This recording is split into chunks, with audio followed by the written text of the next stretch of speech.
नमस्कार। राष्ट्रीय शिक्षा नीति के विषय में हमने पिछले एपिसोड में बहुत सारी जानकारियां इकट्ठी की, लेकिन चूंकि विषय लंबा है इसलिए एक एपिसोड में हम पूरी बात कह नहीं पाए थे। दूसरे एपिसोड में आप सबका फिर से स्वागत है और हमारे सब्जेक्ट के एक्सपर्ट्स हमारे साथ स्टूडियो में मौजूद हैं। हम स्वागत करते हैं प्रोफेसर एन पी पाड़ी, डायरेक्टर MNIT जयपुर। आपका स्वागत है। नमस्कार। और साथ में है professor Kuldeep Singh, tin academics, AIIMS Jodhpur. Professor Singh, आपका भी बहुत बहुत स्वागत है। और पिछले एपिसोड में हमने बहुत सारी ज़रूरी बातें की थी और आपसे शुरुआत करते हैं प्रोफेसर पाड़ी कि किस प्रकार से क्षेत्रीय भाषा में एजुकेशन अगर हम लेते हैं, लर्निंग करते हैं तो हमारे लिए बेनिफिशियल होगी, पहला सवाल। और दूसरा उसका जो हिस्सा है वो ये है कि क्या जब हम ग्लोबल जॉब्स के लिए तैयार कर रहे हैं अपने विद्यार्थियों को, तो ऐसे में जो विद्यार्थी अंग्रेज़ी भाषा में सीख करके आया है वो किस प्रकार से compete कर पाएगा उसे? ठीक है, तो मेरा ये कहना है कि मैं तो kind of propagate too much into the importance of local language in engineering। तो मेरा ये कहना है कि जब तक हम एक्चुअली हमारी लोकल समस्या को समझ नहीं पा रहे हैं, जब तक हम एक्चुअली लोकल प्रॉब्लम को एड्रेस नहीं करेंगे, तब तक हमारी इंजीनियरिंग और साइंस का जो नॉलेज, जो ज्ञान, वो सीमित रह जाता है एक्चुअली। तो हमारा रिस्पॉन्सिबिलिटी ये बनता है not simply educate our self but also make it available to the local people of this country. तो जब तक एक्चुअली हम लोकल लैंग्वेज को अच्छे से एक्चुअली सिंपली अंडरस्टैंड ना करें और साथ साथ एक्चुअली लोकल लैंग्वेज के थ्रू हम एक्चुअली हमारे बच्चे को इंजीनियरिंग एजुकेशन और मेडिकल साइंस को एक्चुअली ट्रेन ना करें, तब तक हम एक्चुअली अक्रॉस पैन इंडिया नहीं बन पाएंगे। तो मेरा ये कहना है कोई भी मदर टंग हो, कोई भी opportunity through NEP 2020 local language की माध्यम में हमको इंजीनियरिंग एंड मेडिकल साइंस भी पढ़ाना चाहिए बच्चे को एक्चुअली। तो मैं तो शुरुआत करने के लिए मैं तो ये कहूँगा कि जब तक आप एक्चुअली वो प्रक्रिया शुरू ना कर दें, इन द सेंस कि actually until unless you start this process of reaching out to your local people through local language, you cannot be in a position to do something for them. Basically you can do research for yourself, but to do some research for others, to do research for actually local people, you need to understand local languages and also encourage student to learn engineering even in local language so that they can reach out to the local people very easily. You see, for an example, to meet out the global requirement, the modern language like English is compulsory, no doubt about it, but we ourselves is a big country, so it is like to me it is a huge country. So for us, why not actually having engineering education, medical education even through local languages to start with, actually maybe a portion of courses, and so that because we have huge talent lying in the rural India and they are limited because of the language, they are not really able to come up. The moment they realize there is a scope for them to grow even through local languages, so probably India can capture many talents which are keeping being not coming up nicely because of the language barrier. तो हमको language barrier को ज़रूर हटाना चाहिए और local language को actually kind of encouragement मिलना चाहिए, not only for regular subjects but also for the technology education. भाषा केवल संप्रेषण का माध्यम होती है, मैंने आप अपनी बात जब दूसरों तक जो पहुंचाते हैं उसके लिए भाषा की आवश्यकता होती है। तो जब आपको जिन लोगों के साथ काम करना है आप उनकी बात नहीं समझ सकते तो आप अपनी बात उनको कैसे समझा पाएंगे? प्रोफेसर पाड़ी ने बहुत अच्छे तरीके से समझाया कि भाषा की सुप्रीमेसी कहीं नहीं होती है, कंटेंट जो आपने कौशल लिया है वो ही सुप्रीम है और भाषा केवल एक संवाद का माध्यम है। अगर आपके कॉन्सेप्ट्स बिल्कुल ठीक हैं, आपने चीज़ों को ठीक से सुना समझा है, गुना है, तो भाषा कोई बैरियर नहीं होगा। और दूसरी भाषा एड ऑन, ऐसा तो नहीं है कि आप मदर टंग में सीख रहे हैं तो आप दूसरी भाषा नहीं सीख सकते हैं, दूसरी भाषा फिर भी सीख सकते हैं। आम बोलचाल में हम देखते हैं कितने अंग्रेज़ी भाषा के शब्दों का हम प्रयोग करते ही हैं। तो उससे मुझे भी व्यक्तिगत तौर पर ऐसा नहीं लगता है कि उससे कोई आपका नुकसान हो जाएगा और आपके लिए लिमिटेशंस, कंस्ट्रेंट्स आ जाएंगे। रादर हम सभी देखें कि अब शुरुआत में जो अपनी भाषा में सीखते हैं वो फंडामेंटली बहुत स्ट्रांग होते हैं, करेक्ट। क्योंकि वो कॉन्सेप्चुअली क्लियर होते हैं, ना कि रट के आए हुए विद्यार्थी होते हैं। तो ये कतई बेमानी होगी जिन पेरेंट्स को भी ऐसा लगता है कि इससे उनको आगे कोई दिक्कत आएगी, तो ऐसी सोच गलत है। और एक बड़ी बात आपने कही, भारत एक विशाल देश है, पता नहीं कितने सारे देश हम भारत में समाहित कर सकते हैं। हम पूरे विश्व की आबादी का अगर हम देखें तो एशिया की आबादी सबसे ज़्यादा है, और एशिया में भी चाइना और उसके बाद में भारत की आबादी है। तो हमारी अपनी इतनी सारी आवश्यकता है, उनके फुलफिलमेंट के लिए हमें बहुत सारे लोगों की आवश्यकता होती है। तो निश्चित तौर पर इस प्रयास का, इस पहल का हमें एक लाभ मिलेगा, और उसमें लाभ तभी मिलेगा जब हम पेरेंटल लेवल पर इस बात को, इस मिथ को ख़त्म करेंगे कि भाषा कोई व्यवधान है आगे बढ़ने के लिए। मैं आपके पास आता हूँ, आप कुछ कहना चाहेंगे? एक साइंटिफिक एविडेंस भी ये कहता है जितने भी विकसित देश हैं, यूरोप की कंट्रीज़ हैं, जापान है, कोरिया है, इन्होंने अपनी भाषा में ही कार्य करके इतना आगे प्रोग्रेस कर लिया। वो भी ऐसे टूटी फूटी इंग्लिश बोलते हैं।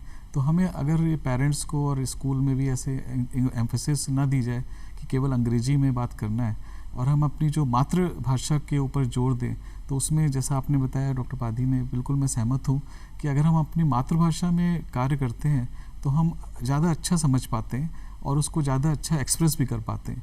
तो ये हम धीरे धीरे करके अपने जो तकनीकी शिक्षा में भी इसको लाएं। कुछ टेक्निकल वर्ड्स हैं जिनको हम पूरी तरह से हिंदी में परिवर्तित नहीं कर सकते, फिर भी हम टेक्निकल को इंग्लिश फॉर्म में यूज़ करके पर अपनी भाषा के जरिए हम ज़्यादा लोग तक पहुँच सकते हैं।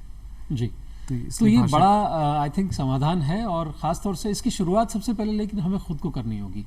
हमें ये सुप्रीमेसी का जो मामला है ना, सुप्रीमेसी की बात को मन से हटाना पड़ेगा कि अंग्रेज़ी या दूसरी भाषा में अगर हमने सीखा तो हम कुछ बेहतर हो गए हैं या कुछ अलग हैं या दूसरों से आगे। भाषा सिर्फ संप्रेषण के लिए, बस इतना ही। सीखना आपको अपनी भाषा में ही है, सीखेंगे तो आपके अपने फ़ायदे की बात होगी। डॉक्टर सिंह, आपके पास आता हूँ। जब भी हम कोई व्यवसाय में जाते हैं तो हमारी लर्निंग, एक सेट ऑफ लर्निंग हमने एक्वायर किया और उसके बाद हम अपना काम शुरू कर देते हैं। अब समय ऐसा नहीं है। अब क्या निरंतरता आपको रखनी पड़ेगी सीखने के लिए, चाहे वो तकनीकी हो, मेडिकल हो, या अकाउंटेंसी से रिलेटेड हो, या लॉ से जुड़े हो। लगातार नई नई चीज़ें आ रही हैं। जैसे हमने शुरुआत में भी रखी थी बात कि आपको jack of all and master of at least 4-5 होना ज़रूरी है। किस प्रकार से प्रोफेशनल डेवलपमेंट प्रोफेशनल कोर्सेज में के लिए एसेंशियल है? ये जो हम कोई कॉम्पिटेंसी एक्वायर करते हैं या कौशल एक्वायर करते हैं या हमें आता है हुनर, उसके बाद हमारी जो उसको निरंतर उसको ऊपर बढ़ाने की ज़रूरत पड़ती है, उसको आगे ले जाने की ज़रूरत पड़ती है, क्योंकि टेक्नोलॉजी हमारी इस रेट से ग्रो कर रही है कि अगर हम उसको अपने आप को अपडेट नहीं करेंगे तो हम फिर आउटडेटेड हो जाते हैं। तो इसमें कंटिन्यूइंग प्रोफेशनल डेवलपमेंट या हम लगातार निरंतर कौशल को विकास करते रहने की आवश्यकता सभी को पड़ती है। और ये हर एक प्रोफेशन हो, चाहे वो लॉ हो, मेडिकल हो, इंजीनियरिंग हो, या टीचर का भी प्रोफेशन हो, उसमें भी हमें अपने कौशल को निरंतर बनाए रखना होता है, अपडेट करने की ज़रूरत होती है। तो ऐसे में कंटिन्यू प्रोफेशनल डेवलपमेंट, जिससे हम नई नई चीज़ें सीखते हैं, नॉलेज जो हमने पहले एक्वायर की है उसको अब चेंज करते हैं, और नई नई आवश्यकता अनुसार जो हम लोग नए कौशल सीखना चाहिए उसके निरंतर हम प्रयास करते रहते हैं। तो ये एक बहुत ज़रूरी होता है कि हम प्रोफेशन में अपने आप को कंटिन्यूसली अपडेट करें। और ये नई जो राष्ट्रीय शिक्षा नीति है, इसमें ऐसा माना गया है कि हम कंटिन्यूस प्रोफेशनल डेवलपमेंट को ज़्यादा जोर दें, और न केवल medical, technical, law, but also teachers को भी अपडेट करने की, उनको नई नई विधाएं सीखने की भी आवश्यकता पड़ती है। और अगर हम इसको करते हैं तो हम अच्छे नागरिक भी बनते हैं और अपने अच्छी शिक्षा को समाज में भी ले जा सकते हैं, जिससे समाज का विकास होता है और भारतवर्ष का विकास होगा। अगर हम बात करें कि जैसा विदेशी शिक्षा में ये बात देखी गई थी कि आप कुछ समय पढ़ाई करके और फिर कुछ समय काम करें और फिर वापस सीखें, फिर काम करें, ऐसा विदेशों में की जो यूनिवर्सिटीज़ है, बाहर की यूनिवर्सिटीज़ हैं, उनमें इस तरह की सहूलियत थी। प्रोफेसर पाढ़ी, आप इस विषय में कुछ अगर प्रकाश डाल सकें, क्या राष्ट्रीय शिक्षा नीति नई जो नीति आई है इसमें इस प्रकार के प्रावधान, यानी कि मल्टी एंट्री और मल्टी एग्जिट का कोई प्रोविज़न है? हाँ, actually it's a very fortunate to know कि NEP 2020 मल्टी एग्जिट और मल्टी एंट्री की व्यवस्था है उसमें नॉर्मली 2 तरीके की सिचुएशन हमारी स्टूडेंट एक्चुअली नॉर्मली फेस करते हैं। एक तो financial challenges to acquire engineering education in this institutes in this country, where actually due to some reason if you are not capable of actually spending or giving the tuition fees due to some family backgrounds, then that financial problem should not stop your engineering education or medical education. तो normally क्या होता है कि जब भी आपके पास कोई financial challenges है तो आप एक्चुअली नौकरी की तरफ जा सकते हैं, but nevertheless you are not losing your degree. आप कुछ अर्न करें, सेटल हो जाए और आप कुछ दिन के बाद वापस आके अपनी डिग्री कंप्लीट कर पाएंगे। तो that is basically a kind of multi entry and multi exit program है। मैं कॉन्फिडेंट हूँ ये मल्टी एंट्री और मल्टी एग्जिट की ऑप्शन की वजह से हमारी करीब 5 से 10% बच्चे उसमें एक्चुअली बेनिफिट मिलेगा उनको, और जो फाइनेंशियल चैलेंजेस और जो फैमिली सपोर्ट सिस्टम है उसमें बहुत ज़बरदस्त कॉन्फिडेंस हमारी बच्चे के ऊपर हमारा ग्रॉस एनरोलमेंट रेशो वो भी बढ़ेगा और जो ड्रॉप आउट रेट है उसमें निश्चित तौर पर कम हो जाएगा। और एक चीज़ मैं कहना चाहूँगा कि actually multi exit and multi entry system में और एक फ़ायदा है कि जब आप एक्चुअली पढ़ाई करते हैं ना, you are completely away from actually technology, मतलब you just keep on studying. But if you really go to an industry, have some field experience and practical experience, then you come back to your institution and study for a couple of years or do your dissertation or projects. I think that will give you a lot of confidence. So to me, it is not a compulsory option when you are in trouble, but also it will add lot of value to your academic profile when you exit, have some practical experience and come back to your normal day-to-day academic programs.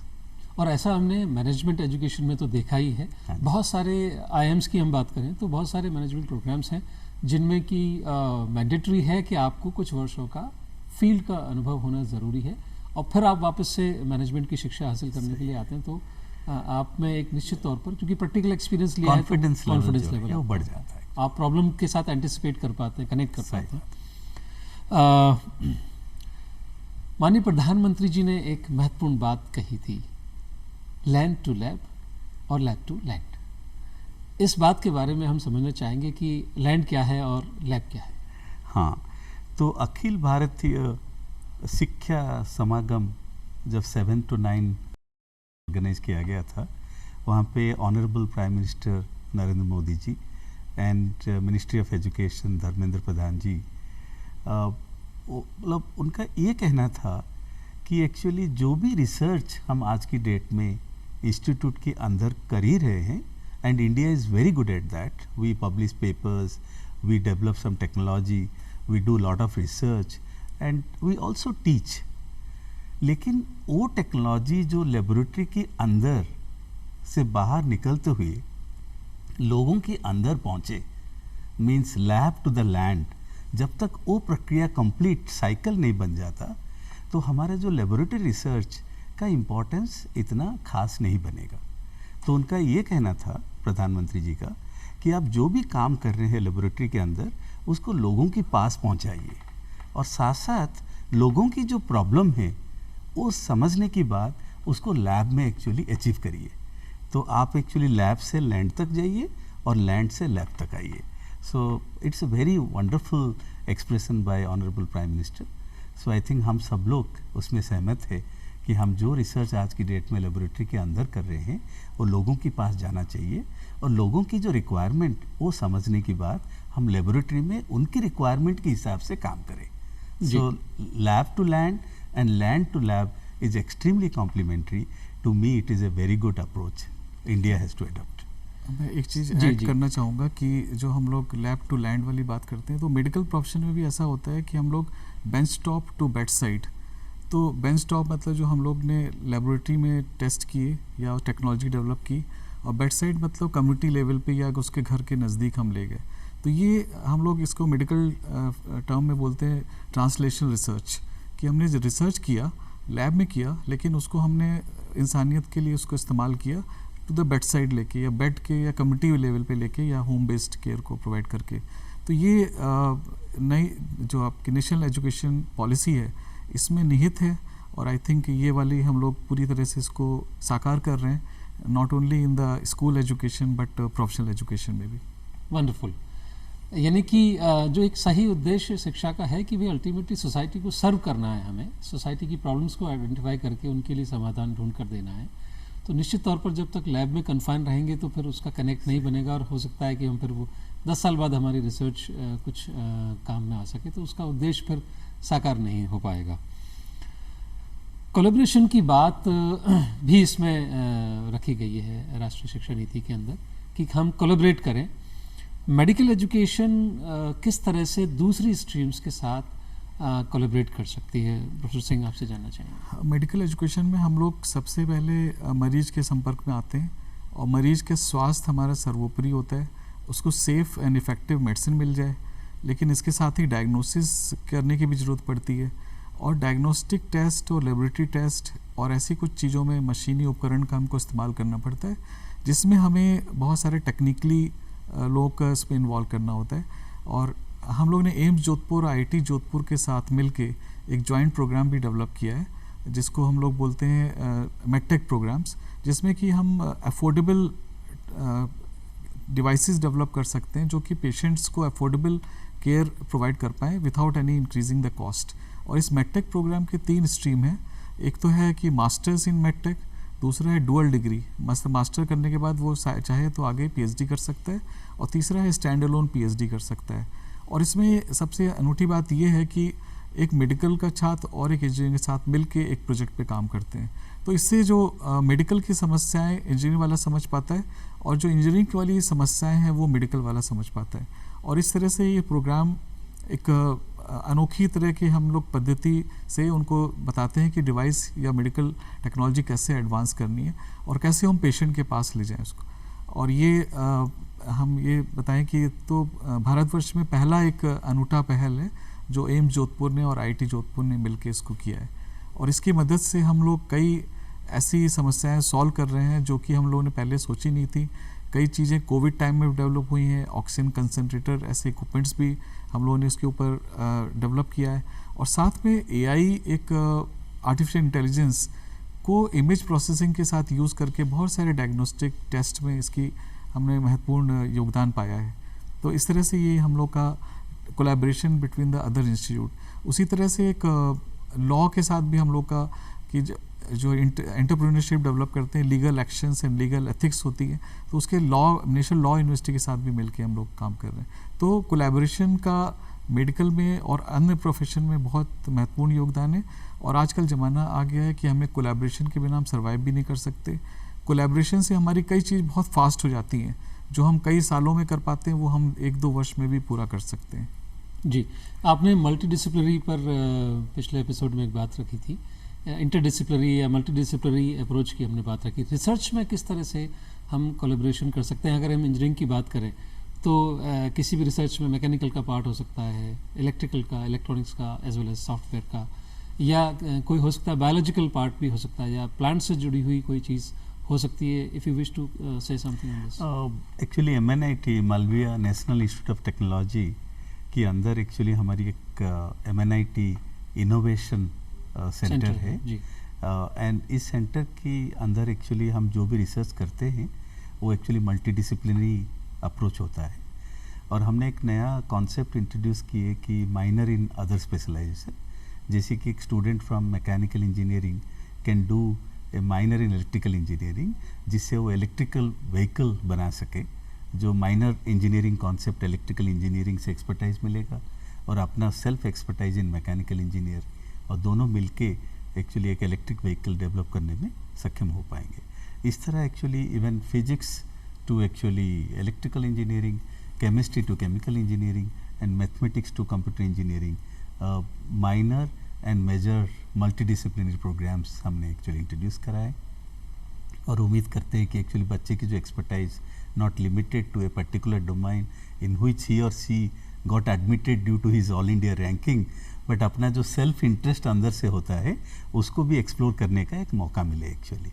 और साथ साथ actually international collaborations do exist करता है actually, हम MOUs करते हैं and as professor Singh said, I am looking forward to have a wonderful collaboration with AIIMS Jodhpur in future. So MNIT Jaipur and AIIMS Jodhpur can also work together and आपके माध्यम से ये सफल होने को हमें ये बेहद खुशी है कि हम प्रोग्राम सिर्फ दर्शकों के लिए प्रोग्राम या सूचना का ही काम नहीं कर रहे हैं, बल्कि देखिए आपके सामने दूरदर्शन के इस मंच पर दो इंस्टीट्यूशंस के बीच कोलैबोरेटिव पॉसिबिलिटीज़ एक्सप्लोर होने की तरफ बात पड़ी है। आप दोनों को इसके लिए बहुत बहुत बधाइयाँ। धन्यवाद। मैं प्रोफेसर सिंह आपसे वापस पिछले प्रश्न पर जाता हूँ। आपने जो मैटेक प्रोग्राम की बात कही, उसमें कौन विद्यार्थी प्रवेश ले सकते हैं और उसकी किस वेबसाइट पर उसकी सूचनाएं मिल सकती है, हमारे दर्शकों को हम बताना चाहेंगे।